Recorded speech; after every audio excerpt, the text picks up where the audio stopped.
We might be drunk, we might be drunk. As long as we are hanging out, you know we might be drunk. Raise a glass, let's talk shit. Pet peeves, Rex, and a bit. Maybe drunk, we might be drunk. Yeah. Hey, we're here, folks. This is it. We might be drunk. Not yet. We're about to crack open a new bottle of something I've never heard of. You heard that pop. I love the pop. It's a little natural wine. I don't even know what color it is, but Natural. Aren't all wines natural? No, some are this. I don't know that. I don't know a lot about wine. I know the difference. Organic wine. All I know about this wine is the hangover is so much less. Oh, great. So that's huge. Yeah. It tastes good. Some of it is funky. You can get like an orange wine. It's kind of trendy right now. I found out about this when we were on the road with Aziz. It would be me, Phil Hanley, whoever, Will Sylvince, who didn't drink, but he'd be along for the ride. Yeah. Mateo, whoever. But he would order these weird, funky wines, and they tasted really weird and good, and we were never hungover. Wow. We'd be tired from the road. We'd be a little hungover. Yeah, that's the thing about hanging out with rich people is they teach you a few things about Look at some that color. class. Wow, it looks like cider. Doesn't it? Yeah. Learned a lot from these these rich people who took us on the road. And I they love like it. put the spoon on that side, the fork on this side. It was all felt like Titanic? You didn't figure that out in Titanic? I didn't remember it, It was like going to etiquette school again. What do you think? Cheers. Woo-wee! Tell me what you think. Smells kooky. It's got a bite. It's kind of fun, right? I like it. Let's do red next time. I'm a big wino guy because I like the drunk that wine gives you. It's a good loopy. You sometimes can get belligerent on bourbon. You can get a little crazy on tequila. Oh yeah. Wine, you just get sloppy and silly, and I love that. Yeah. But the red with the tongue, the thick wooden tongue, and the purple teeth, and the hangover is bananas. The hangover can be rough. It's not as bad with this, I don't think. Oh, great.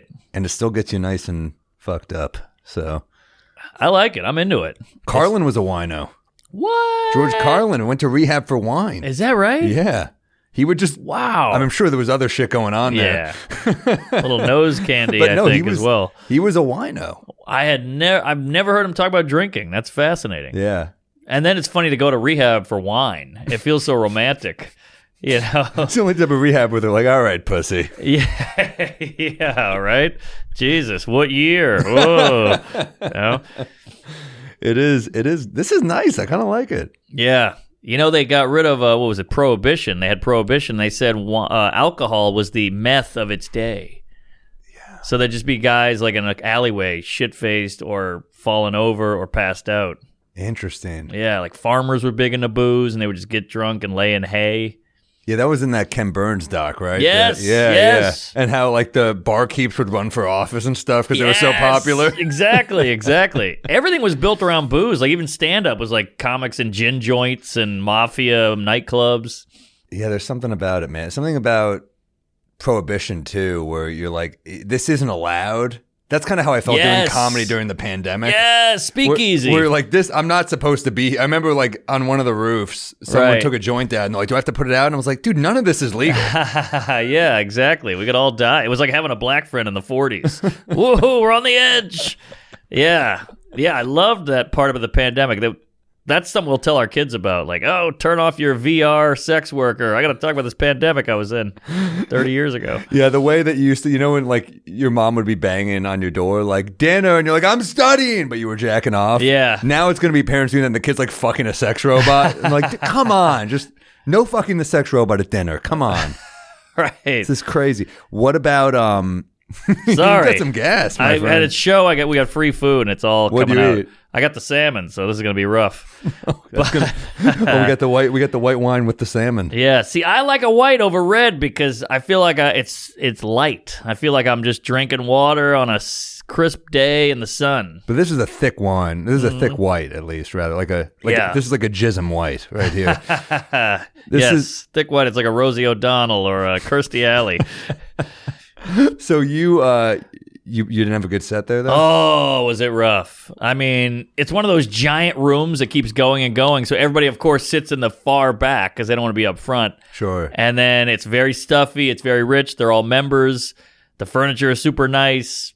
Members. I know. Brutal. I always think of the scene in Caddyshack when Dangerfield walks in, and it's like, as a kid, that's what you want. Like, you know, he walks into the stuffy country club, and he's just zinging everybody. He walks up to that old lady. I bet you were something before electricity. All right, I'll tell you. I feel like that's most of my life is if people were here, they'd be laughing, but you guys hate me. But like, even at Soho, I'm like, you guys hate me, but if an audience was watching this on TV, I'd be doing well. Exactly. They're like, I don't hate you. I'm dead on the inside. Right. And you're like, right, I'm taking it personally. But you're miserable. You're hot and you're miserable. And I can let my guard down enough to perform and bomb for you people, but you can't let your guard down enough to crack a smile. That's a great way to put it. But again, I keep trying to put myself in their, Italian loafers and go, okay, there's 6 people here, 8 people. There's a lot of pressure on them. If they don't laugh, doesn't mean they hate you. So I try to give them the benefit, but they hated me. Let's be honest. You went on first. Yeah. That's never easy to crack it open, though. No, Tyler Fisher hosted, who's super positive, great guy, and talked to all of them. But you know what's tough is a dark joke with 8 people is dead in the water. There were 8 people there? Maybe 11. Oh, my God. It was rough. It's a meeting. That's not a fucking show. I know. And then the meeting was saying it was an intervention to quit comedy. You should not be doing this. That's tough when you have, a dark joke for a small crowd. They look at you. This was my first few years in comedy. They look at you kind of like, we just don't like you. It's not it's not the material we don't like. We don't like you. Yes, we think you're a bad guy because of these jokes. You're like, no, these jokes don't represent me. I just think this is funny. Yeah. I'm not this guy. Like, I opened with a pedo joke, and they were like, what, are you crazy? And I'm like, oh, yeah, you guys don't know me. Can't open with that, yeah. I know. Well, but it's also like, you know who ain't making pedo jokes? Pedos. Yes, good point. So good point. Maybe this is a good sign. Right, yeah. Jared Fogle is not doing any pedophile material. He's steering clear of that. Yeah, it's interesting. I was talking to Harry before the show, producer Harry, and he was asking, because we talked last episode, what makes a good comedy club? Because we're saying, like, these are the clubs we like. We left off Acme, by the way. I was thinking Minneapolis, great club. Good call. But, and I'm sure we left off a million. But, yeah, there's something about, like, low ceilings. Everything that makes COVID bad is good for comedy. So true. People Packed on room. top of each other. Yeah. Hot, dingy room, smoky, low ceiling. Yeah. It's all horrible. It's all bad for Corona. Yeah. Great for comedy. But speakeasies, that seemed like fun. That's the invention of, or not the invention, but that's what led to Mexico, like border towns. Because they'd hop the border just for a cocktail. Damn. Yeah, that's how it all started. They hopped the border for a drink. That's how bad people wanted to drink, because there wasn't blow yet and stuff like that. There wasn't like Percocet back then, so they had to get creative, and all they had was booze. That was the only way to cut the edge. It's funny that booze is legal, because you see like how dangerous it is. Like, I know. I feel like we drink, but I feel like we drink pretty responsibly. Yeah, now, yeah. we took a few road bumps to get there. I remember us at industry parties back when we were young comics, and there was an open bar, and it was just us like guzzling shots. Oh yeah. And me walking up to someone like, "This is you," and they're like, "I'm the president of NBC." I'm like, "Oh, okay." That's Oops. so true. Oh man, we didn't realize we were burning some bridges. No, but we were 24 or 26, whatever it was, and also back then there was no thought of mixing alcohol. It was just like, oh, I'll take a beer, I'll take a tequila, I'll take a red wine, I'll take a Jaeger, whatever it was. You just took it, and the goal was like, okay, the bar's gonna close. I got to black out before then. We were not mature. I think I don't want to ever become an alcoholic, because I don't want to ever have to quit. Oh yeah, I like it too much to abuse it. Yeah. I mean, we abuse it probably slightly. Sure. Well, it's like a girlfriend. Emotional. Yes. Now. Yeah, no, you're right. We abuse it a little, but we know where, it's almost like comedy. We know where the line is. We cross it a little with alcohol, and then we bring it back. And just like in comedy, in 10 years, people are going to be like, and you did what? That's true, yes. Thank God there's not documentation of my college and high school years drinking. Oh my God, I think says everybody. The yakking on myself, all that shit. I remember doing prom shows completely just shithouse wasted. Yeah. And like, guess what? It was your like Caroline's Comedy Club. Yeah. It would be, you'd go on at like 3:30 in the morning. They'd be shithouse wasted. And you're like, what am I? I'm getting paid $25. What am I not going to get hammered? Exactly. I got to get my money somehow, and they're going to hate me anyway, so I might as well have fun. Sold out room, and they're paying us $25 to get home at 6 a.m. Yeah, yeah. And there were some great nights. There were some great nights. It would be great when we didn't know we'd be there, and you'd be like, ah! Yeah, you're an idiot too. We both need a gig. Yeah, but it was just fun because it was a real knife fight. That was a real lesson in like, hey, you don't just tell your jokes. You got to be on your feet in the moment, zinging and zanging with these, horny 18-year-old kids with a crustache and a boner. You had to really riff and go off the script. You start bombing. You're like, all right, who's the nerd? They all start cheering. You're like, all right, let me throw someone else under the bus here. Oh, yeah, this guy's a virgin. He just started jerking off. He likes her, but she's into this guy. Yeah, that was always fun. They'd be like, oh my God, he knows us. Yeah, those gigs were hell. Those were awful when you'd start a show at 5 p.m. because you're like on like Linda Smith's show. Oh, yeah. And then you're like, all right, well, I'm starting at 5 p.m. and my last spot is at 3:45 a.m. This is going to be a weird night. Yeah, and you're like, I better have a beer now. And then you have another beer throughout every show until the 3:30 one. You show up to Caroline's at like 3:30 in the morning without a shirt on. Like, you sure you're on tonight? You're like, I'm on. And then Bert Kreischer's like, what the fuck? That's my thing. Yeah, those were wild times, and we didn't think about consequences. It was a fun way to live. There were consequences, but we didn't think about them. That's true. Now I'm always in my head, like, I guess because we're older. Yeah, and also you're that guy in your 20s, that's all right, but you're that guy in your 30s. You're not a work in progress anymore. Right. You're the work. Right. That's so true. I did a video shoot, and it was a pretty big shoot with a guy. I'm not going to say who it is, but we know him well. And we did a lunch break, and they're like, go wherever you want for lunch in the city and then come back in like an hour. And he put down like 4 beers at lunch. Wow. And he came back, and he was a little loosey-goosey, and they were like, this is not cute anymore. Like, we should fire you. You're gross. You're pathetic. And he was like, oh, shit. He thought he was fun. Richard Belzer? Yeah, it was Law and Order. That was the shoot. But yeah, it was an eye-opener for me. Yeah, that's a problem where you got to have a handle on it because it's so easy not to. That's the thing is like, it would be so easy to become an alcoholic for us because we drink for free at every club. Yep. You get bored. There's so much downtime. Totally. I mean, that's the thing too. You get off stage and you feel that energy from the crowd. Like say that you crush, you get off stage, you're like, I need a drink. I can't just like let that feeling go. I need something. Or you bomb and you're like, oof, I got to get rid of that feeling. No matter what, you're like, I need a drink. That's so true. Yeah. I never thought of it like that. It's the cure-all. It's a great drug. Great drug. It kind of just adapts to you. Whatever you need, it goes with it. You want to keep partying, it's a great night, you drink. If you have a horrible night, you drink. Back in the day, meth was that? Yeah, I guess so. Yeah. Damn, meth does not look fun. The thing is, alcohol can be awful, and you can look awful, but can also look fun. That's true. Meth never looks fun. Don Draper had a scotch. Kings have these chalices with wine in it. So they're still successful people. They crack a bottle of champagne when they sell a big thing at Ford or whatever, So there's booze still in successful places, but there's no meth in the White House or whatever. That's a good point. I know Don Draper was a miserable guy, but he looked like he was having a good time. He had there was some good times peppered in, but he was banging so many hot women. They're like, I know you're unhappy, but this is like this is top shelf misery. Yes. It's this is the Belvedere of like sadness here. Yeah, exactly.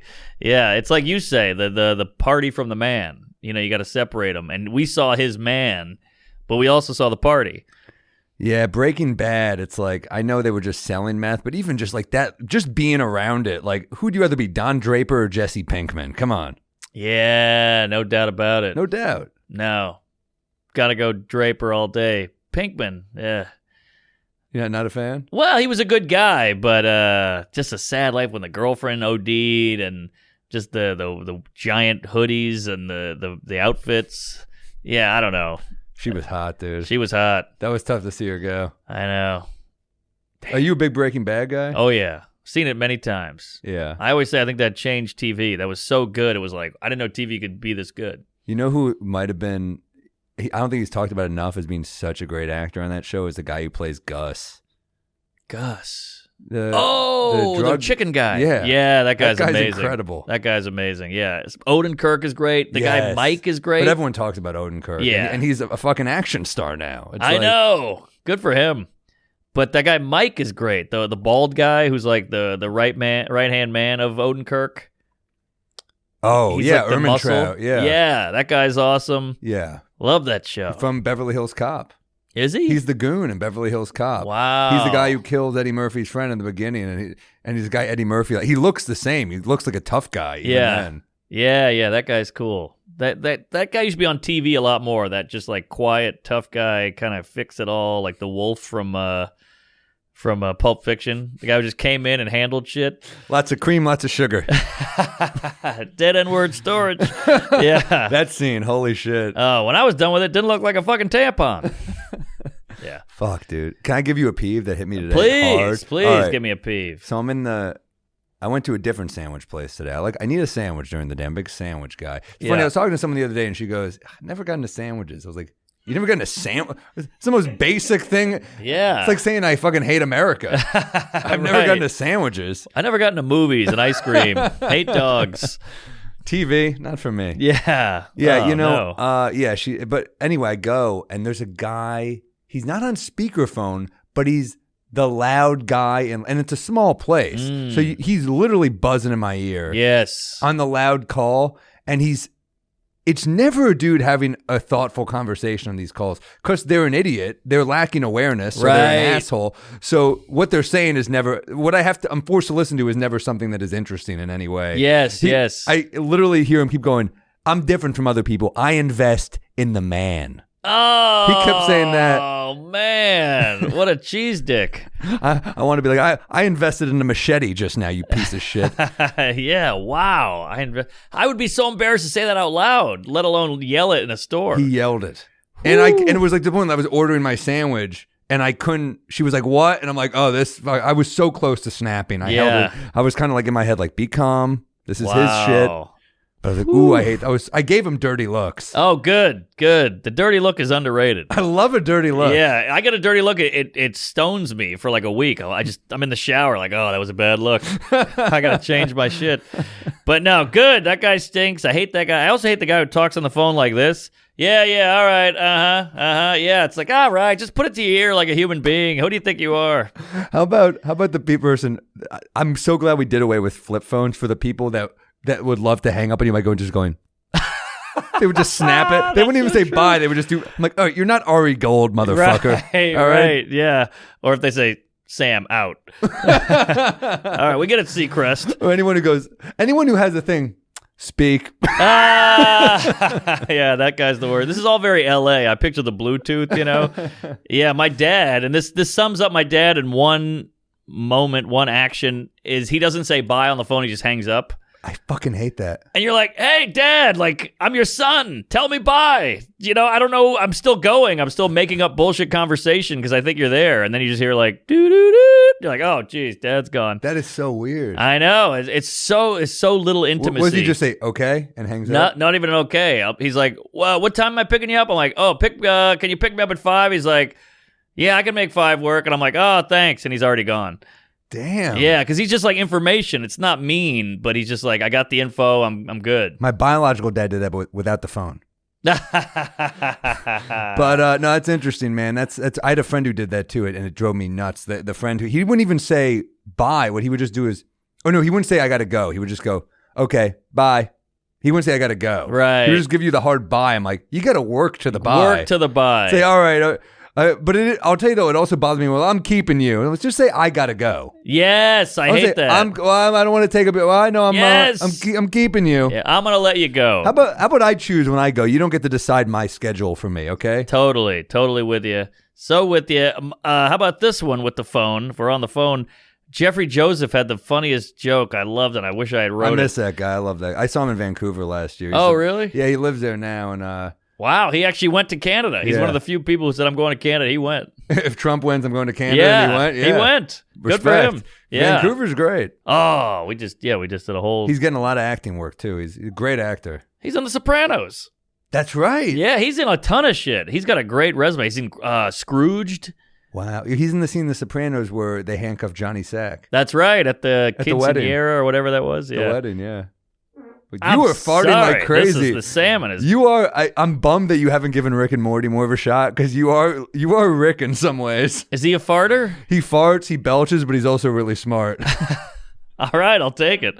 So wait, Jeffrey Joseph, he has this great bit about, you always see the guy in New York on the sidewalk like, fuck that guy, I'm gonna blah, blah, blah, blah. But you never see the guy in New York on the phone going, uh-huh.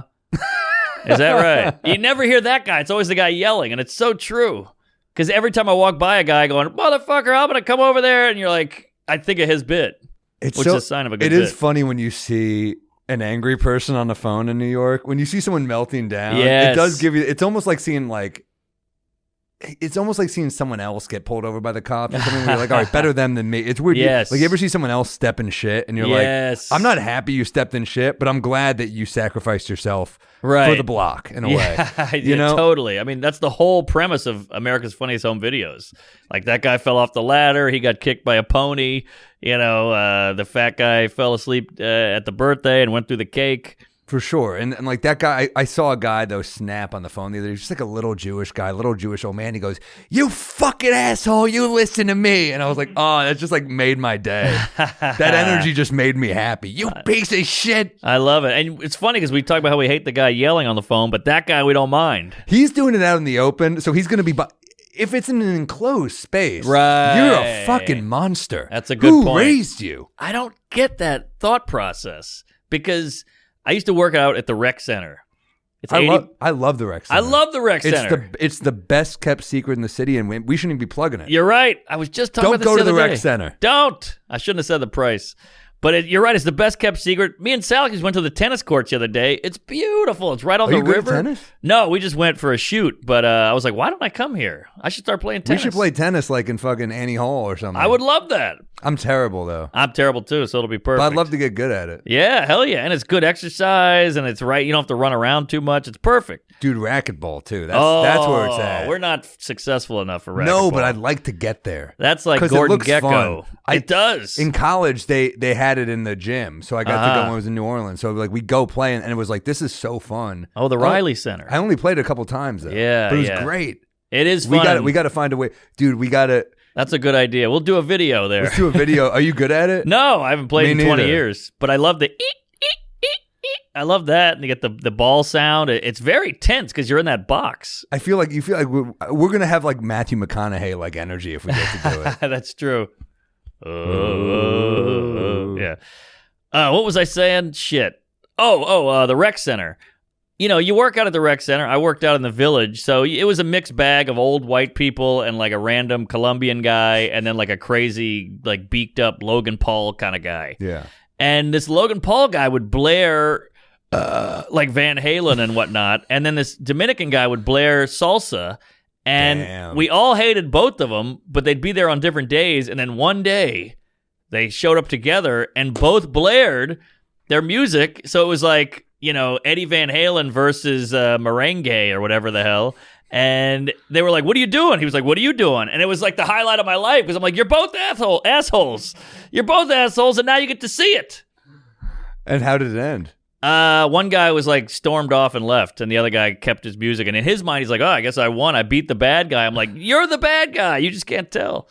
That's the best. You like when the two, like, it's almost like seeing yourself in a bizarro mirror. Yes. Where you're like, oh, this guy's an asshole. And then you're like, I'm an asshole. Right. I wish they came didn't to see that. that though. No, they're too far gone as assholes. It's like the rude person on the plane who's like they've got an important business call, and you're just like, all right, dude, you're not that special. Right. Imagine if you could get cell phone service on flights. It would be good endless, point, dude. Good point. Because sometimes you're you're on Amtrak, and you're like, oh, I fucked up. I didn't sit in the quiet car.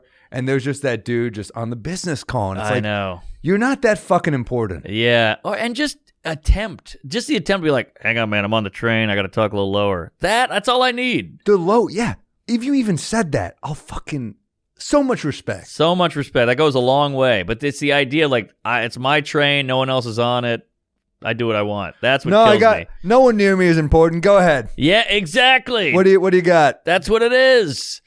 The worst. See, you're a bigger guy. Sometimes I'll give the dirty look, and they're like, some pussy gave me a dirty look, and I'm like, God damn it. That happened to you? Yeah, I've had that before. Whoa. Yeah. Which now I'm like, I wish I never gave the look, because now I'm even more embarrassed. Nah, you got to give the look. Yeah, I guess so. It's important to give. They should at least know. Get enough hints. You're cracking the armor just a little bit. One day, hopefully, it'll break. But yeah, good point. Hopefully. Well, what about the guy who plays the loud casino game on the bus? Bing, bing, bing, bing, bing, bing. He's, you hear the coins. It's your fault for being on the bus. I guess so. The bus is anybody's game. I train and plane, you gotta fucking right. But when you're on the bus, it's like, yeah, you're Subway's another one where it's like I can go on for days about the shit. Like, first off, the toenail clippers on the subway. Oof. I hope I'm not overstating. I think deserve the death penalty. And yes. I'm not talking about a lethal injection. I think they should be beheaded like ISIS. Yes. And then I think we should start with the toes and then cut their head off. Yeah. So then here's the other thing. The toenail clippers, the hot meal guy. Ooh. Don't bring your fucking halal on an enclosed space. I don't want to smell your food. It's rude. Good point. Here. I love how we said that before the jerking off. Yes. The jerking off, I can handle that because it's. I understand that. Yeah, but the hot food, what are you, crazy? The hot food is at least there's no smell to jerking off. Depends on the season, on the shower situation. Yeah, you're right. But all right, no, the jerking off is worse, but only a little. Yeah, I'll tell you a fun story. My parents were in town, which is always a nightmare. But they were in town, and I met my parents for dinner at this nice restaurant, and my mom was late, and she finally showed up, and she's like, "Sorry, I'm late. There was a guy masturbating on the car, staring at me in the subway car," and I was like, "What? Oh my gosh!" Because you just picture your poor mom and this guy with a huge dong like looking at her, and I was like, "Oh my God, are you okay?" And I felt violated and weird, and she was like, "Yeah, I just changed cars," and I'm like. Yeah. Why are you so fun? Every other girl's like, a guy looked at me and kissed me on the cheek and I wanted to call the police. And I'm like, my mom's getting jerked off on and she didn't even think about it. Maybe she took the compliment and she kept moving. Good point. That's how you do it. It is a compliment. And she's no prize either. I mean, she's got short hair, Crocs, red frame Coke bottle glasses. There's a fetish for everything, my friend. Good point. Yeah, he maybe had a MILF thing. Maybe the thing is like I like women who look like they're into arts and crafts. She does. She looks like an art teacher who makes like what do you call those, like pot holders? A vase? Yeah, well, those like cute yarn pot holders that can hold a pot. I don't know. She's very into that shit, like knickknacks. It is. I mean, you just got to move you got to move. That's all you got to. I mean, it's a lot. You see a lot of people more now than ever is the people who are just losing their shit in public. Yeah. Like this city broke people before the pandemic. That's true. I wonder, and this is my dumb theory, and feel free to kick me in the balls here, but I think we're all our world is very, what's the word? Not meticulated.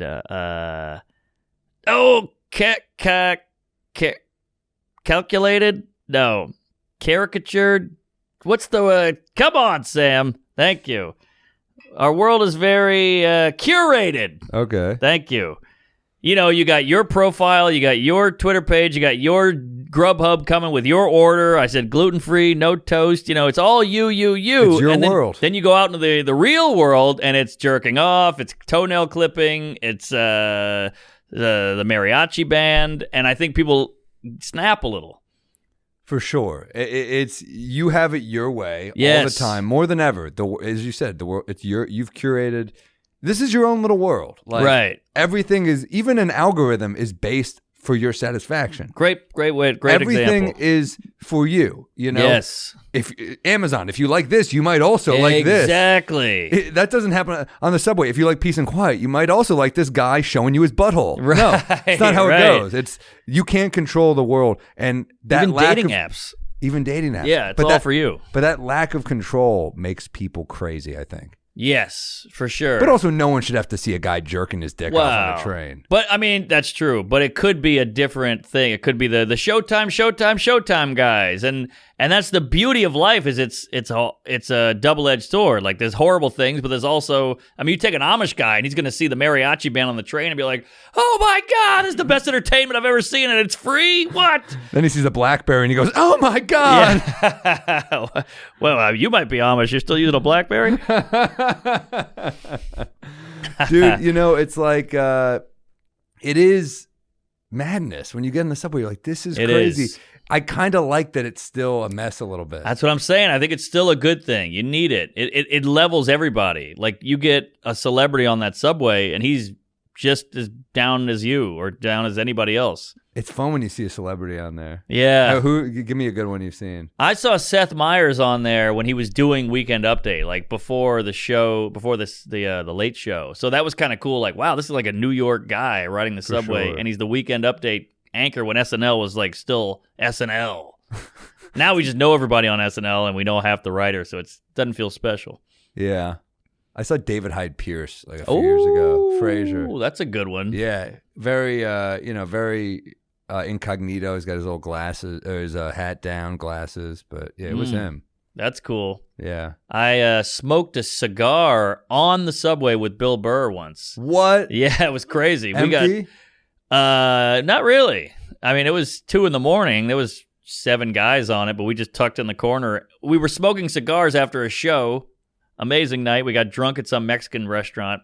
Drank tequila all night. Was this at West Side? Yes. Interesting. Yeah, that I remember taco this night place. when you told me about it. Yeah. Best night of my life, one of them. And then he got outside. He's like, here you go. And I was like, oh my God, we're smoking cigars. We're talking shit. And then he's like, I got to get back to my hotel. I didn't know it was this late. And I was like, well, I'm going that way too. And he goes, oh, let's get the train. So we're smoking in the subway. We're so drunk that we didn't even think about it. And we just got on the train.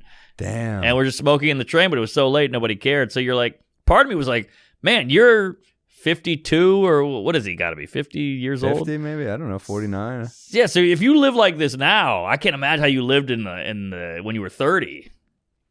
It's kind of fun to think about. I love it. It's cool that he's such a good guy. Mm-hmm. Cuz he must know that we look up to him. Oh, yeah, I wrote the gayest, longest, sappiest message after. Because, you're drunk, so you're, like, opening up. I was like, you don't know what you mean to me. Yeah, you changed my life. I love your comedy. Your dick. I love you. You want me to come over right now? I'll do it. And he wrote, like, thanks. But no, he was nice. I love you, Kay. Yeah, exactly. He was cool. He was very... generous as well and all that. And, he's the coolest. See, that's what people don't get. Like a lot of these darker guys tend to be some of the darker on stage, tend to be like the nicest people in real life. Yeah, I think that's where they get it out. Exactly. There's this Gustave Flaubert quote. I think I said it on the podcast before. It says, be violent in your work so you can be ordinary in your life. I think about that a lot. Love it. Get it out there. Yeah. And then be a decent human. Exactly. It's like Tarantino has these people getting their heads cut off and, psycho scenes and blood, and he seems like a decent guy. I was going to say, he seems like he probably has a bunch of Thai hookers in his hotel every night. Yeah. But it's weird with comedy. I feel like we take it on the chest more. Yeah. It's a weird way to put it. But we take it on the chin more because we're just that one guy. It was a crazy night with Burr. Yeah. Yeah, who am I, Odell Beckham? But give that a goog. You don't get a lot of I don't get a lot of sports references like that out of you. Well, if you get shit on your chest, I'm going to remember you. I don't care about the touchdowns or the Heismans. Man, what a weird guy to lose from. He was so exciting. Yeah. Well, that chest thing was really it's a weird rumor to get. Yeah. He didn't deny it, but pretty fucked up. This wine's hitting me nice. I love it. I'm bringing another bottle next week. Can we do it back-to-back wine weeks, or is that weird? I don't know. I think we got to mix it up. All right, we'll mix it up. But I'm down. I just like getting wine drunk. Pirouettes. Yeah, this is great shit. Tutti Frutti. Weird name. Yeah. I don't feel like a hard-edged guy drinking it, but I don't give a fuck. No. I don't give a shit if you're judging me in those YouTube comments, which Mark will certainly read. That's true. And by the way, I read all the new ones. It's all about me reading the comments. Really? I know you're reading this, dickless. Get a life. And I would like it. I don't mind a ball busting in the comments. I'll take it, as long as it's not. As long as it's from a good place. Yeah. Sometimes I crack up. I'll see him on Twitter more than that, obviously, and or Instagram, and they make me laugh sometimes when they shit on me. Oh yeah. As long as I can tell when it's coming from a nice place. That's what ball busting is. Like a lot of people don't know what ball busting is. you need to tell that the person's kidding. Right. Otherwise, right. you're just saying something shitty to another person. Exactly. Yeah, yeah. And there's a difference between meanness and joke. If you just go like, you suck, or you're bad, or I hate you, that's not ball busting. Yeah. That's just being mean. Ball busting is some kind of zing or a twist. It's gotta be from the heart. I was at the cellar the other night with Salacuse, our boy. We're filming something, and we roll up with Dom also, the other who did the drones on my last special, the roof special. Oh yeah. And we show up, and Joe DeRosa sees us, immediately goes, "What is this for your sidewalk special?" It made we all laugh pretty hard. I'm like, that's how you ball bust. That's great. That's like, you're shitting on me, and there's truth to it, but it's not fucking just straight up cruel. That's how friends ball bust. Here's another thing I hate. Here's a peeve. Oh, lay it on Ball me. busting when people are just louder than you. Oh, so true. You didn't win because you talked over me, motherfucker. Yes, so true.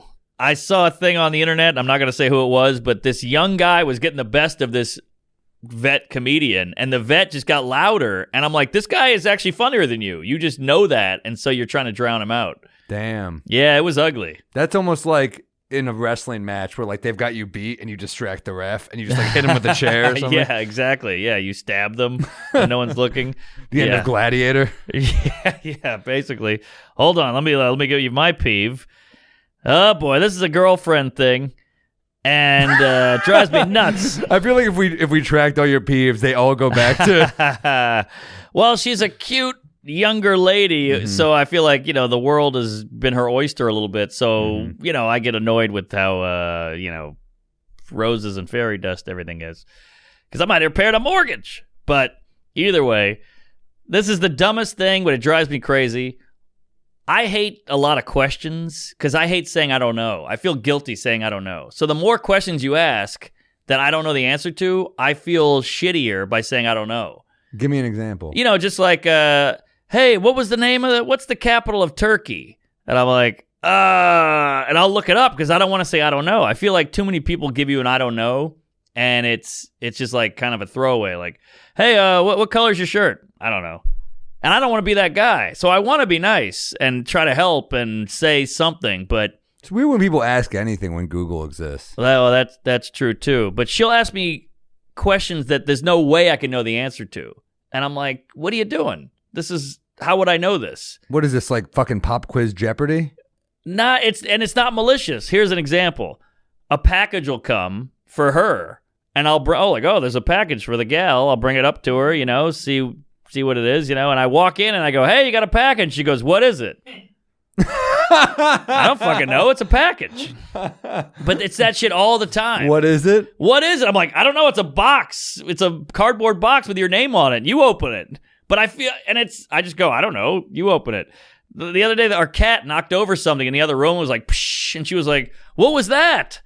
I don't know. It's in the other room. Like, how can I know that? We both are in the same boat here. We got to go look at it. I don't. What was that? Let me use my X-ray vision real quick. Exactly. I'll tell exactly. So now I'm the guy going, I don't know. And she's so like, funny that you have a cat. know. You so don't strike me as a cat guy. Not a cat. I grew up with cats, but you got to see me at 4 a.m. I'm making love to this thing. I love it. I'm in my underwear, squeezing it and rubbing it, and the cat's got one leg up, and I'm in the gut. It's great.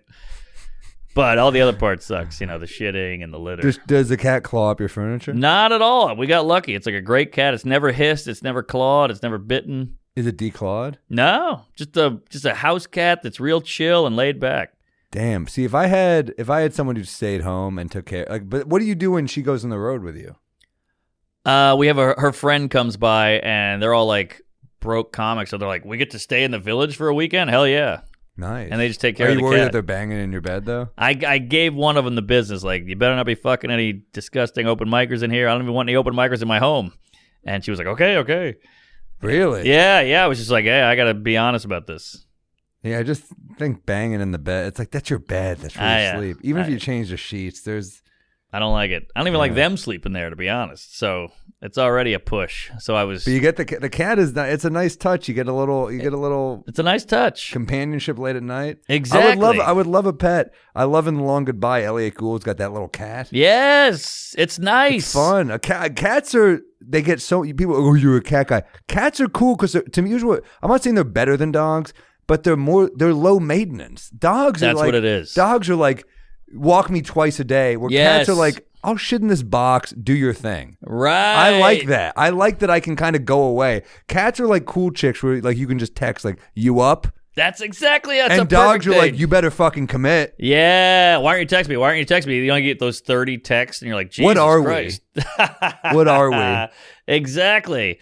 I mean, a cat's cool and it doesn't jump on you when you walk in like a dog does and you're like, all right, take it easy. It's nice that you're happy to see me, but give it a second. I realize why I have a lot of relationship problems now that I like cats. Yeah. You got to earn it with a cat. Cats push you away the whole time. Yeah, that's true. That could be a bit. But yeah, cat's great, low energy, low key, just wants to look out the window, sits on the sill and watches TV with you. They're great animals. Great animals. And there's so much hate for a cat. I don't get it. I think it just became hip to hate a cat. I think it did. Yeah, it was like Dane Cook. It just became cool to hate him. But the cat's great. Everybody likes it. It's nice. It doesn't bother. I do podcasts at my house, and the cat just sits there and listens to us. Hard to make laugh, though. Can't get the cat to laugh. But I'll take it. But yeah, great cat. You don't want to be a cat lady. That's the problem. What is a cat man better? I think if you're just alone with a cat, you get that rap. I don't think it's gender specific, really. Cat lady gets the shit, but it's like, if you have multiple That's cats, what it is, the multiple. Yeah, if you just have one cat, I mean, shit, who cares? It's great. If you have multiple pets, that's tough. Nah, cats are cool. It's like living with a pillhead. They just hang loose. They sleep a lot. They don't talk. It's great. It's like Stephen Wright in Half Baked. I was just gonna say that. That's fucking hilarious. Wow, that our were you minds really? went to the same place. That's Wow. fucking amazing. Yeah. I was this close. That's great. Yeah, cats are fun. He's great in that movie. Bad rep. You know what it is? It's insecurity because the dog runs up and licks your face. It's humping your leg. It's going nuts. The cat, you're like, nothing? And you're like, hey, how about you make it like you? So Earn it. Yeah. I like it. No, I'm into it. We're gonna get. I know we're gonna get shit on this one. I know. But I like dogs too. I'm just saying cats get unnecessary hate. Yes. That's all I'm saying. And I feel like in Manhattan, I don't want to abuse a dog by keeping it in a tiny apartment for 24 hours a day or whatever. I was in college. I lived with two guys, I remember, and one of them had a dog that he rescued from it was a rescue dog. And the dog was abused. And I'll say this, like, it was sad, it was skittish, but you never had to tell that dog anything twice. It was kind of nice. Really? Oh, yeah. You fucking were like, don't do that. It was like, and I'm like, this dog listens. I'll tell you that much. That's great. But yeah, you do feel bad. You're like, fuck, abuse animals. Like, who the fuck does that?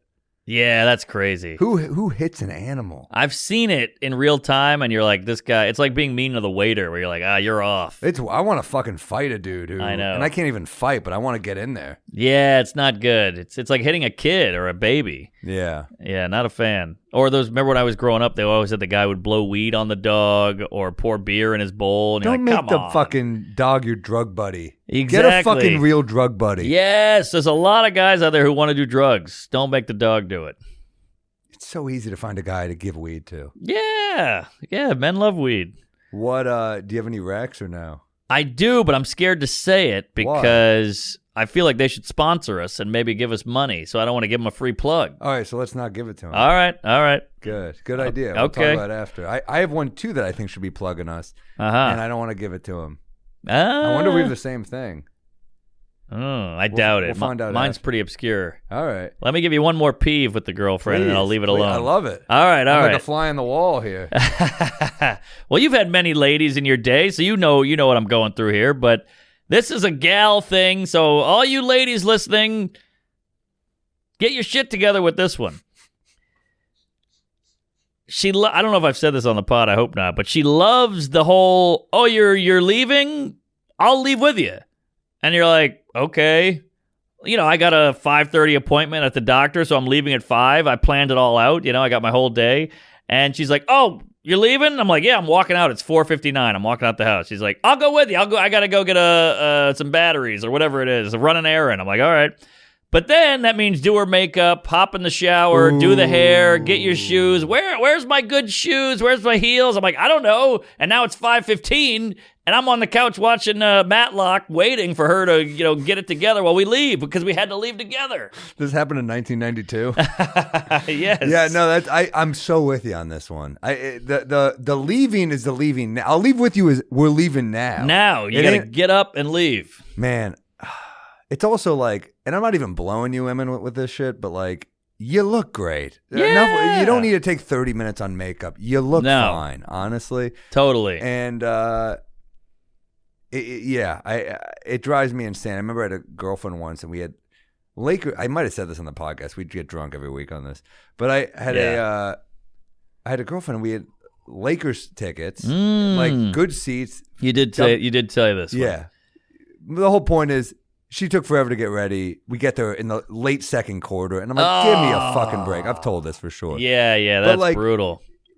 Don't do this with fucking Kobe's farewell season on the line here, for fuck's sake. Oh, this is why the copter went down. I mean, it's things like this. That's not true. That's true. not confirmed. But I'm just saying, like, time is a factor. Now I sound like the wolf again from Pulp Fiction. Time is a factor. We have to be curt. If I'm curt with you, it's because time is a factor.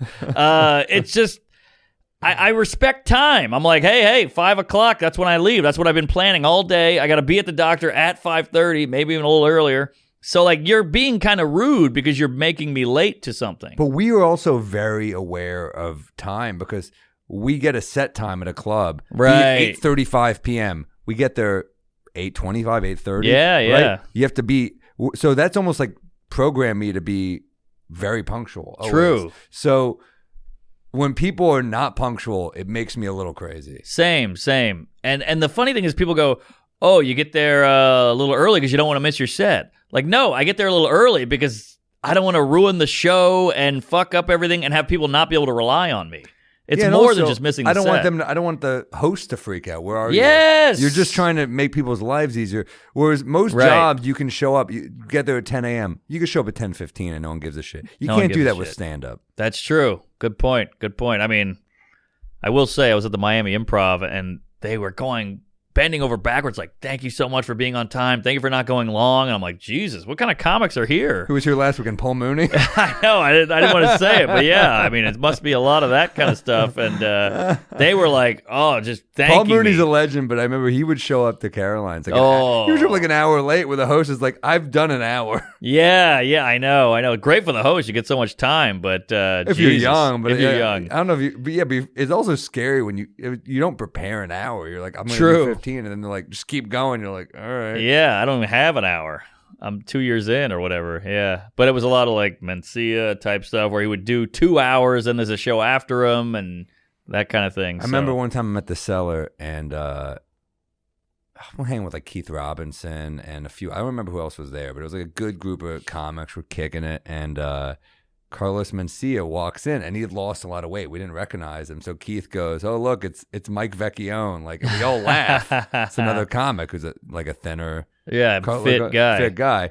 And then Mencia, like, it kind of was probably awkward. And we're talking, I remember it was years ago, probably like 9 years ago or something. And we were like, oh, what does a comic make if they sell out Gotham Comedy Club for a weekend? We're all kind of like asking. We're like, I don't know. And then Mencia just leans over the table, $75K. Damn. That's what I get. That's him in a nutshell. And we all kind of look at him like, but we still don't respect you. And then I remember I was like, you know what? Let me see him on stage. Let me see how he is. I gave it like 3 minutes and it was fucking dog shit. Damn. Well, there you go. Knew that. Of course. But yeah, I just didn't want to say it into a microphone. But yeah. well, that ship has sailed. Yeah, I guess so. I've heard some horror stories, like my friend opened for him and he made him sell merch and didn't give him any money for it and all that. And then he would be like, you're lucky I gave you some exposure tonight. And he's like, I'm a working comic. Like, what are you talking about? Jesus. Yeah, this weekend was a nightmare. And then he stole like 4 of his jokes? Yeah, exactly. You're lucky I gave you exposure. I'm taking your opener, your closer, and 2 of your jokes in the middle. I know. It's a weird business. But, hey, we're lucky to be a part of it. Do we have an ad? Oh, we don't. Okay, just checking. We might have to plug it in. I'm sure we'll have one by then. So, all right. We'll plug. It'll be an awkward cut from here. Yeah. Hey, folks. We Might Be Drunk is brought to you by Fireside Cocktails. Love the Fireside. I got 2 on my bar cart right now, and that's what you made it, folks. When you're on the bar cart, you're in the house, you're in my belly. Fireside is a cocktail in a bottle, not a mixer. It's the whole kit and caboodle. Get your favorite cocktail delivered directly to your door, completely ready to drink. Just add ice. Fireside makes small batch cocktails with high quality ingredients that taste like you're getting an expensive drink from a snooty speakeasy. I keep it on the cart. I'm with the lady. I'm like, you want a Negroni? She's like, sure. I go in the kitchen. I crack some ice. I shake it up. I put it in there. She thinks I'm a mixologist. She thinks you're Tom Cruise in Cocktail. Yes. Dude. Except not a Scientologist. It's amazing. You just pour it over ice. It's perfect for this. We're in the studio. Yes. We don't have to bring a bunch of ingredients here. So true. It's nice. You pour it over drinks. You have a girl over. You're just like, she's like, I want a cocktail. You don't have to go and take 20 minutes to make it. I don't know how long it takes you, whatever, but their Negroni's a knockout. Not an easy one to get right, but they nailed it. I love a Negroni. Love a Manhattan, too. Oh, Manhattan's my favorite. Negroni yeah. might be my second favorite. Yeah, they got both, and they're both taste great. But that's it. Fireside Cocktails, as good as it gets.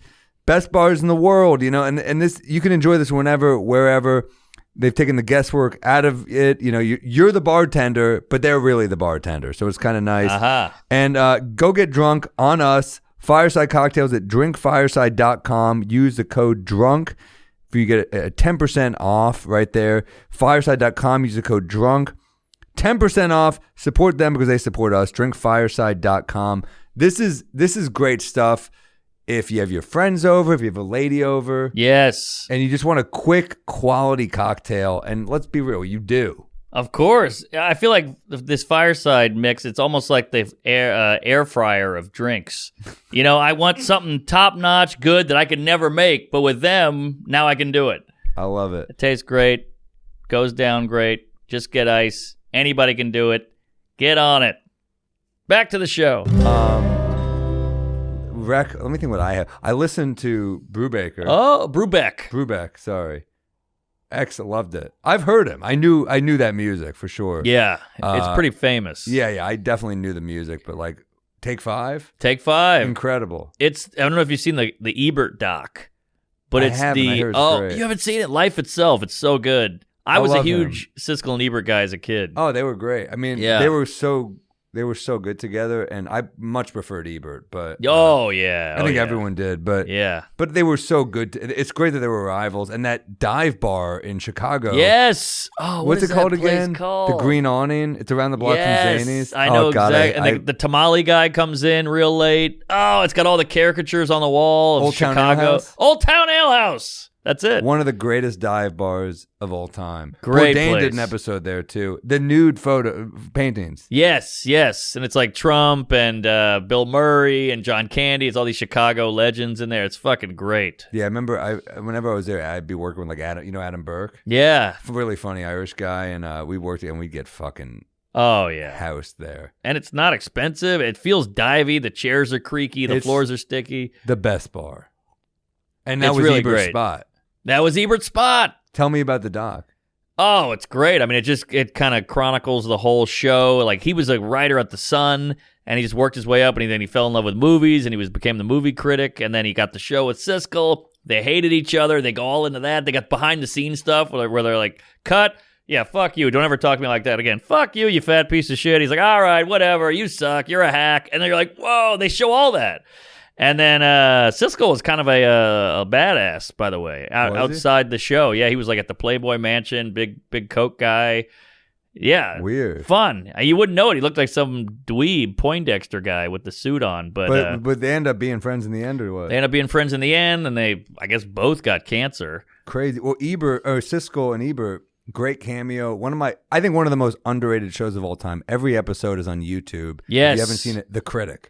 Yes, so funny. James L. Brooks, and I think it was Mike Reese and Al Jean from The Simpsons. The Simpsons guys, yeah. But it's 2 seasons, and it's one of the best pilots for a show ever. It's brilliant. Yeah. Just killer. It was too smart, I think, for because everybody's like, oh, I love The Simpsons, but this I don't get because it's all references. Fucking John Lovitz, dude. Killed it. Just gold. Yeah, so good. Yeah, it stinks. that show deserved more. So it's on YouTube if you haven't seen it. You know what? Fuck it. That's my rec this week. Watch the pilot on YouTube. Ooh, good one. It's on YouTube. It is one of the most perfect pilots because you get who everyone. There's a Duke Phillips character. He's the boss. He's this rich, ripped asshole. Yeah, but it's almost like if you like Jack Donaghy on 30 Rock, Alec Baldwin's character, you'll like this is like this character before that. Right. But he's like a Southern boy. Yeah. And it opens, this is how he's introduced. A woman walks up to him, she's a reporter, she goes, Duke Phillips, you're a captain of industry. You're incredibly wealthy. You were great in bed last night. That's how it opens. And he just goes, I have no one to envy. I envy other people having me to envy. Name a better way to introduce a character. Yeah. Killer. John Lovitz was great. They'd make fun of everybody on the show, all the actors. Yeah. Oh, it was so good. So of its time, too. So 90s. Great show. And there's a Siskel and Ebert episode in season 2. It's pretty fun, but like, God damn it. It was almost like Family Guy before Family Guy. They did so many cutaways. A lot of cutaways. That's so true. And it was darker, and it felt a little more adult than other cartoons. And they shit on movies. If you like movies, you'll like that. There's like a Marlon Brando thing. There's they Orson Welles, the fish sticks. Yeah, the fish sticks. So good, but fuck. I don't know if younger people will even get the show because it's so many old references. But that was back when movies were like part of the zeitgeist. It was part of the world. Like you'd go back to school on Monday and be like, you saw Jurassic Park? Oh my God. That was all part of the world now. Now it's like, oh, yeah, what was that? Is that on Hulu? I don't know. I don't have Hulu, and it's all different now. It felt we were more, I don't know, we were more together as a country, I think, a little more. But now we're all splintered. It was like, you got your podcast, you listen to that. I'm reading this book. What channel is that on? Oh, I don't have Apple TV. Everybody's got their own thing now. Yeah, it's funny. I was just in the Apple store, and it's like they're showing like that morning show thing. I'm like, oh, this show looks good. I'm like, will I ever watch it? Probably not. It looks good. This looks like a good show. Yeah. It's like supposed to be about like Matt Lauer, right? That type of vibe. Steve Carell's basically Matt Lauer. Yeah, that's I bet there's a good show. That does sound good. I love never Steve gonna Carell. watch it. Probably never going to watch it, but multiple people have told. Hanley just told me it was good. Okay. I hear Ted Lasso's amazing. I'll probably never watch that. Problem with Apple is they have like 6 shows. And they're like, subscribe, and you're like, you've heard of Netflix, HBO, Amazon, and Hulu, right? They have more than 6. Right. You got to build a catalog here. At least buy something. Get Family Ties on there just so you can have more shit. Jesus. That's why YouTube is always the number one for me. It's like The Critic, Larry Sanders. I can watch every Siskel and Ebert ever on YouTube. It's amazing. Yeah. Yeah, the Siskel and Eberts are cool. I remember watching one. I would watch a lot of them. I love their Midnight. They do a great review of Midnight Run, but I remember when Casino came out. Yes. Siskel shits all over it. Yes. And Ebert's like, are you out of your mind? Like, name 10 better movies in this I know, year. And but you can't even give this a good review. He pulls off the whole, it's Goodfellas again. It's a little bit too similar. And you're like, I know, but it's still good. Yeah, it's funny. I remember dating someone and we saw The Irishman first. Yeah. That was the only Scorsese movie she'd seen. Ooh. Right? Tough start. Yeah. So then I think Irishman is pretty good. Yeah, I like it. But compared to his other shit. Yeah, but then she saw Goodfellas. She's like, oh, this is good. And I'm like, yeah. But then she saw Casino. She's like, I can't do it. And she's like, it's all the same movie.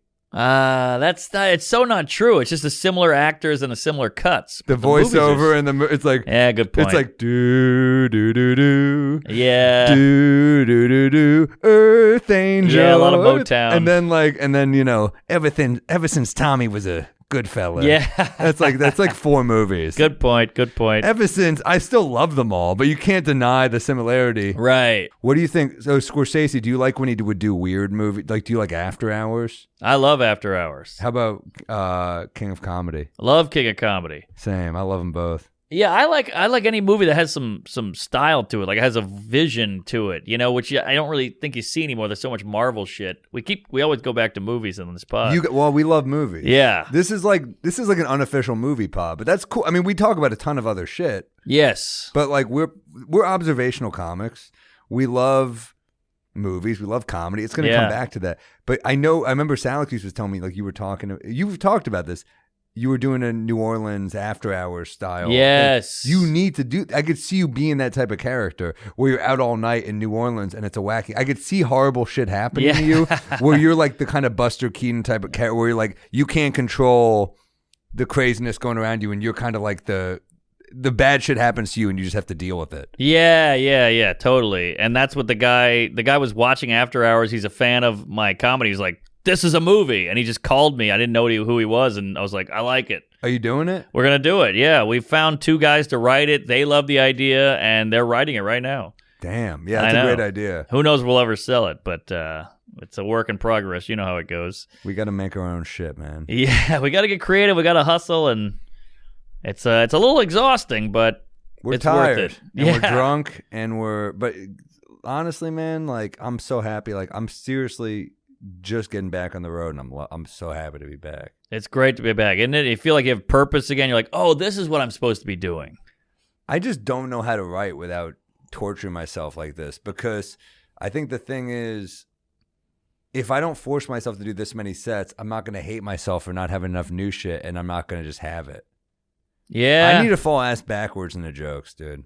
Yeah, same. That's the weird thing about creativity is you can't really you can force getting a joke to be better and rewriting and tweaking, but you can't force an idea. Yeah. An idea's got to just hit you when it hits you. It's the stars have to align. You're in the shower. You're like, that's it. It's about the midget, and then it all comes together. But you can't really force it. You're like Ray Liotta and Goodfellas. The midget. The midget. What does he say? Kara? No, what's he? He's saying someone's name. They pulled the heist off. The Lufthansa. Yeah. True heist, by the way. What do you think? Yeah, it's weird how much jokes hit me in the shower, and I think it's because it's like one of the last places we don't have access to our phone. I think it's so Once true. the phones become fully waterproof, it's over. Oh, God, don't even tell me that. I've already put my phone on the side of the wall and like play a podcast while I shower. I'm like, really? God, I'm an addict. Yeah, it's bad. I'll do music sometimes. I'll do jazz sometimes. I'm like, I can't do words right now unless I need like a pump up. I need a boost, and I'm about to do a show. Yeah, jazz is the best. I'll tell you another band. Here's a rec for you. Sales. That's the name of a band. Sales. Sales. Great, just chill music. Not high energy, not too low, but just like great background, hangout, kind of loungy music. It's almost jazzy, but a little more poppy, rocky. It's great. I'm going to listen to it. Check out Sales if you want some low-key, just chill music. I'm pumped. I want to hear it. Have you listen to Oscar Peterson too from last week? You'll like him. Yeah, I gotta check that out. Oscar. If you like Brubeck, you'll like him. I'll do an Oscar Peterson. I'm a big Pandora guy, so I got all my stations. So I'll just make one for him. I haven't done Pandora forever. I'm old school. I like Pandora. I stick with it. I hate the ads, but I like that it mixes it up a little. So what is it, like $2 a month? No, is it? It's got to be 10. Is that breaking your bank? Well, I don't want to get a credit card out, fill it in. Oh, you got the QR code wrong or the CVR or whatever the back. I don't know. I'm horrible at filling anything out. I feel like this is going to take you less than a minute to do. Everybody says that. It's kind of like a cooking show. They go, oh, it's so easy to make a quiche. You can make this in 10 minutes. And I'm like, I crack an egg. It lands on my foot. The oven doesn't work. The paprika goes everywhere. It's never easy. Is this? Yeah, I don't know, man. I tried to sign up for Robinhood. They're like, we're going to process your shit. What's that? That's the stocks, the stock app. Right. Yeah. I was like, I'm going to buy some crypto. I'm going to get some Dogecoin and take over the world. And 20 minutes later, I'm like, I need a bank statement. Is this a bank statement? No, that's my Social Security. Life is exhausting. It's exhausting. Then you forget the password, and it's a nightmare. You're like me in that anytime you're not doing something comedy related or working on stand-up, you feel like you're wasting time. I'm wasting time, and I'm not good at it. I'm the same way. If I'm not working on a bit or working on something that is joke related, I'm annoyed. I'm the same way. That's why I tweet so much, because I'm like, all right, this counts as a joke, and I just kind of relax for a second. It's a horrible way to live, but I guess it creates work. Yeah, we're broken. Yeah. Anyway. That's why the ladies hate us. We produce fun work, but should we do emails? Oh yeah, we'll do an email. This is this is basically the Patreon. You email us, we read them, we comment, we riff, we chat, we chop it up. Send us your peeves, your wrecks, your drinks, anything you got. Many. Yeah, we should wrap it up soon. But okay, peeves from Corey Reeves. I like it. Ooh, good rhyme. That's a segment. When two people sit on the same side of the booth at a restaurant, and singing happy birthday to an adult at a restaurant. I'm I'm okay with the booth. I mean, it's, like, I'm okay with the it's your booth. You do Here, whatever you here. want. It's your booth. Yeah, I'm fine with it. I'm definitely fine with the booth sitting, but here's where I go. I've been drinking. Here's where I go with the birthday thing. I prefer a man. I like a guy. The exact correlation to how much I like a guy is to how much he celebrates his birthday. That's a good point. If a guy's like all over his birthday, hey, it's my birthday coming up. We got to go crazy. We got to do this. I'm like, you're dead to me. If a guy's like, it's my birthday today, I'm like, I love you. And also, if it's like a birthday where you're like, hey, let's just get do lunch with 4 people. That's like a great birthday. Why would you like a 30-person birthday? So I'm with true. you. I've never been a big people that celebrate their birthday. You know what though? We get a lot of attention. Good point. I mean, it's the same reason that you and I never want a big wedding. It's Hate the a same big reason we don't wedding. want a big birthday. We get enough. We do stand up every night. It's kind of like People are applauding. And birthdays are going to stress us out way more than a show. It's Oh. just people like, I'm here. And we're like, fuck. All right. I got to deal with this over here. This guy's from summer camp. This guy's from school. This guy's Right. a comedian. I got to work on all 3. You're just working a room. You're like, kill me. It's a nightmare. I never want a big That's birthday. Great point. There's an episode of Seinfeld where they're all in Jerry's apartment, and Kramer's like, oh, birthdays are the worst. You got to talk to everybody. All your friends are there that you don't even like. And Jerry goes, yeah, every day's my birthday. Because they're all in his house. It's a great joke. But yeah, it's so true. Birthdays are hell, and we get a ton of attention. And I was always like, why do people like a big wedding? It's a nightmare. It's always some bridezilla. Her hair's on fire. She's running around. They never look happy at the wedding. They never look They're happy. happy for the first hour. Yes. Because they're married. Have you seen them by the end of the night? They're just like, get me out of here. I know. It's like a fucking hostage video. I know. And then they always end up in like the office of the building, and they're like, I need a minute. I'm like, that's my whole life. You in that office. That's your next special title. I need a minute. Hey, that's not bad. It's not bad. I need a minute. The 59 of them are horrible. I need one good one. But yeah. Oh, I had a point. Yeah, the birthday thing. If you celebrate your birthday too much. It's another good title. What? I had a point. I had a point. I lost it. But yeah, the birthday guy who needs to celebrate his birthday. I'm like, come on, man. You're right. It's a small gathering. Let's get lunch. Let's hang out. It's my birthday week. Ooh, that's a red flag. Eat the fattest part of my ass. It's my birthday. Let me come up with 7 excuses real quick. It's your birthday week. Shut up. What do you think about a destination wedding? I mean, it's never. I mean, it's crazy. By the way, it's a destination wedding if I have to buy a plane ticket. I don't care if you live in another state. It's still a destination. I still have to travel. That's a great point. But if you do it in like we're getting married in Rome, I'm like, oh, cool. Go fuck yourself. Yeah. I'm happy to lose this friendship. Right, Bronx. Unless you don't mind if I don't go. If they don't mind, I mean, look, if that's your wedding, that's your day. If you want to be an extravagant twat, yes, enjoy it. Yes, the both of you. Extravagant twat, great special. But yeah, I'm with you. Rome, like, also no gift. The flight was a gift. Yeah, I can't bring you a charcuterie plate or whatever the hell, a mixer, or a blender. I went to Rome. Yeah. That's it. I bought you a toaster. I'm going to throw it in your tub late at night. It's a Restoration Hardware. You're going to like it for 2 seconds while you roast. Yeah, I hate it all. I mean, I feel like it's been done to death, but I really hate a destination wedding. Yeah, but you're right, though. People don't ever get that attention, so this is their moment. This is their moment. special. But then it's funny. It's like the way we get smothered when we're at a show and we're like, fuck, here, that you could see it turn for them where they're like, this was going to be great. And then there is a moment at that wedding where they all are like, fuck, this is annoying. Oh, yeah. Like, imagine if you did a show and like, it's annoying already the groups of friends you have to like kind of divvy up and figure out to make work. Right. And there's always that friend that you kind of have to look after. Yes. There's some friends that come out and you can kind of be like, all right, well, they can figure it out. They can, yes. They're charming. They can shoot the shit. They can work a room. Mm-hmm. But then there's one friend who like just hangs on your arm. Yes. You're like, fuck, I'm babysitting now too. This is crazy. And then, add your grandmother and aunt and then like your partner's family to that. It's way harder. Way harder. And I'll throw this out there, and this is going to rustle some feathers, but ruffle. Thank you. Russell Crowe. Ruffle feathers is the people who, we talk about how much I hate people coming late. People who come early is also bad. Yeah. Like the guy, I had a video shoot last week, and my friend, I said, he's like, I'll be at your house by 9 a.m. So I said, all right, 9 a.m. It's pretty early, but we got to do the shoot. I get it. We're starting early. Going to get ahead of it.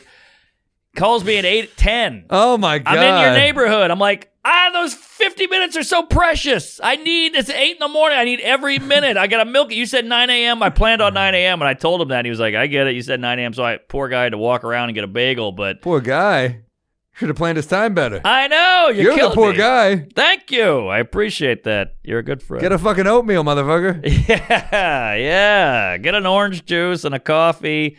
I got 50 minutes, and I'm going to meditate and Were you able to fall back asleep? No. God, no. I can't fall back asleep. My sleep schedule is a disaster. Same. I slept till 10 today, and that was like a miracle. I either wake up at like 8:45 or noon. There's no middle ground. It's gotten dark. Well, the booze doesn't help the sleep cycle. Booze is horrible for sleeping. It's you ever bad take for booze most things. and melatonin, and you're like, I just had a dream I was getting stabbed by like a bunch of little monkeys. Like, this can't be healthy. They're just like stabbing you. You're like, oh, and then you wake up and you're like, that was 3 hours, I think. That was rough. You know what that means? Your mom is smothering. You love the guy with the dream book? Oh, yeah. I had a bit I was working on about this. Oh, really? It hit Monday. It hadn't been hitting, but it was about how did I ever tell you this joke? Mm-mm. Fuck. We got to do a bit. Jesus. Maybe that's the one I'll do. I wonder if I've done it on here. Let me look. I love facial recognition, by the way. This saves me all the passwords. Just the face. I'm like, thank God. Isn't that nice? I just do the finger. I don't know. Oh, the finger's good too. Yeah. This sounds weird. It does sound weird. This was I dream about dead rodents, and I looked what up. I might have done this on the pod before, but I've never heard it.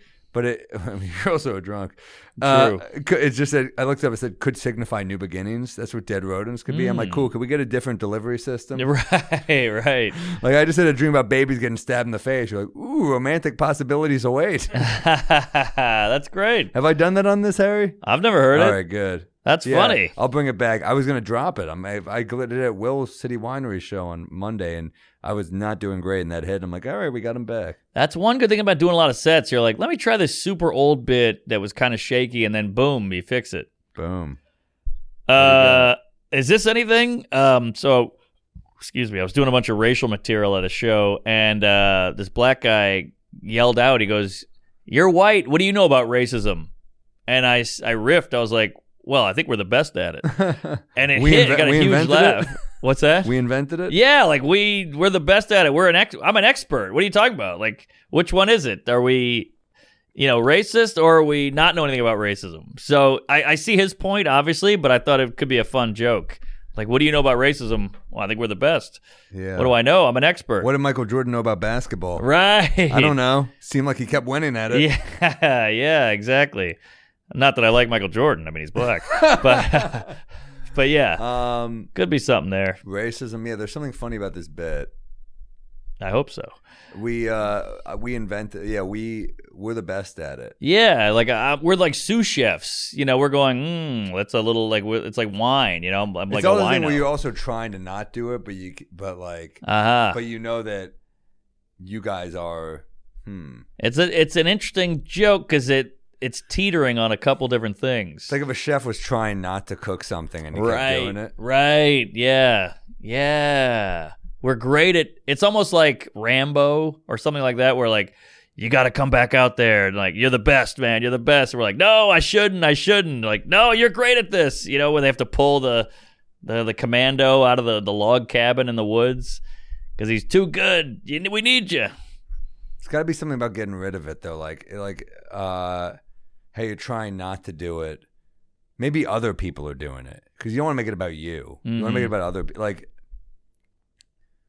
it's almost like it's like you're a chef and that's the brunch menu. You're like, we're not proud of this, but this is kind of our leftovers. Oh, interesting. This is leftovers from. Yeah. It's like leftover from the other generation. You kind of maybe make it about like past generations. We're trying to get rid. We're trying to wean off this, but we still need to get customers. I don't know. Yeah, no. How to say it. Maybe it's kind of too. I mentioned this last week. Like Frank Abagnale is great at check fraud, but he's like, I'm trying to stop. And they're like, yeah, but the FBI wants you. So like I could go in and help, in a way. Like I'm good at this horrible thing, which is immoral, but you're not good at being racist. Like, I you're know, not, that's true. the other thing. That's Is, like, you don't true. want to make it like that. I think is the That's a flaw good with point. the premise. Like, you don't want to be like, you're not a racist guy. No. So I think you don't make that part of the bit. I think Right. the bit has got to be like, That's like I'm true. good at it, and everyone's like, what? What are you? Right. It's got to be like, Yeah, it's tough because we're the best. White people are the best at racism. I would say historically we're the best. I don't want to make it about now. Aha.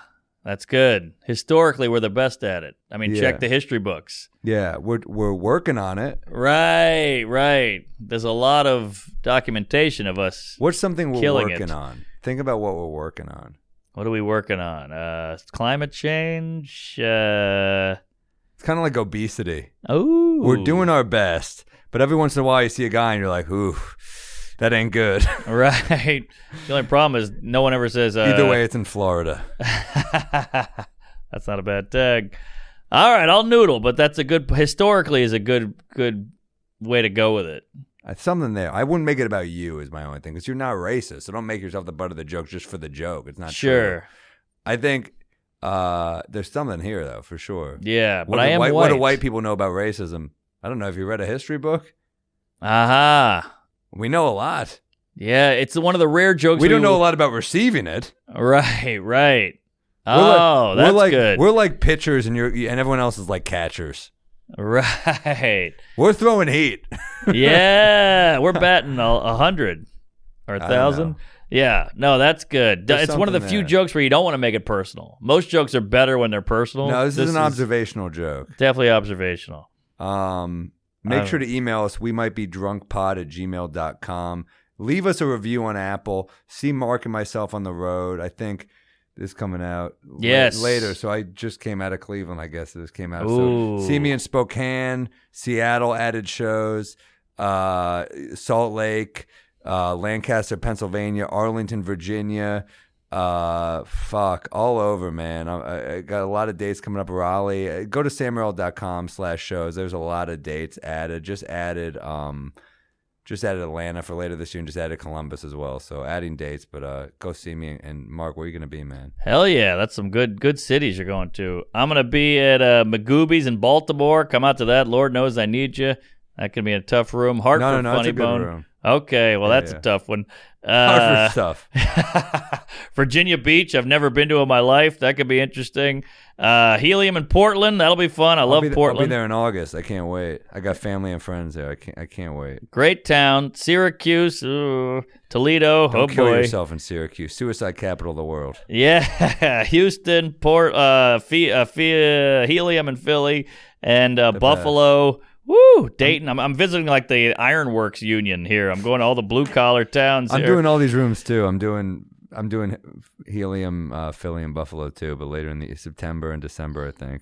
Oh, there you go. Oh man, I'm in the Bray Improv. That'll be a treat. Is that great? Oh, it's Orange County. It's just beach and beautiful people. Then you're like, why are you laughing? You guys have everything. You're gorgeous. Am I crazy so it's like Soho House? No, but they're good. They laugh. What is it weird? I'm going. I'm on the road like every weekend this year, pretty much. Is that a mistake, or do you think I go crazy on the road? Should I take more Wait, weekends? the whole year Pretty much till Christmas? I think I'm close to being out every weekend of the year. I have like maybe 4 weekends open through the end of the year. I would hold off on those just Really? to stay sane. I mean, I don't go. I'm not going the whole. I got a vacation at one point planned with the lady, and you want to be able to go to a wedding if it pops up. I don't know. That You feels. want to go to a what after I this don't want fucking to, rant but you just said? I don't want to go, but I'm gonna. I got a friend getting married, and he already asked me like, please block this off. It's in August, so I blocked it off. I know it's a nightmare. I'm already dreading it. It's 5 months away, but I'll go. He asked me directly. You'll be miserable the whole time. Of course. That's what they're at. When you ask a comic to go to your wedding, you were saying, "Do you mind being miserable?" And that's what I say to him about getting married. But it's in Boston. I'll suck it up. Whatever. It's one night out of my life. One night, it's nothing. Yeah, and it's important to him and the wife. You so. need to go. I Yeah. get it for your good friends. If it's a good friend, It's a good friend, so I'll be there. But yeah. Other than that, I mean, maybe I'd say okay. But I think about like September, October, you're gonna get a little burnt. I'm gonna get burnt, but I also am like, it's hard to say no, man. It is. It's been a rough year. It's hard to say no to shit. Totally, and we got a lot in the tank. We got to get it out, but it's good money, and it's I don't know. I don't mind the road, but I like it too. But we're not like everybody else in that way. That's true. We're drifters. You know, we're married to the sea, as they say. Married to the sea. Yeah. That's what Joe listed about us, right? I know, yeah. That we're married to the sea. He nailed when he said that. I was like, oh, man, that hurt so good. You're right. There's a couple married to the sea guys out there, and they don't seem happy. But as long as we keep an eye on it, it's like drinking. Don't think we'll keep an eye on any of it. But we'll keep an eye on you. Thanks for listening, guys. Hear, hear. See you next week.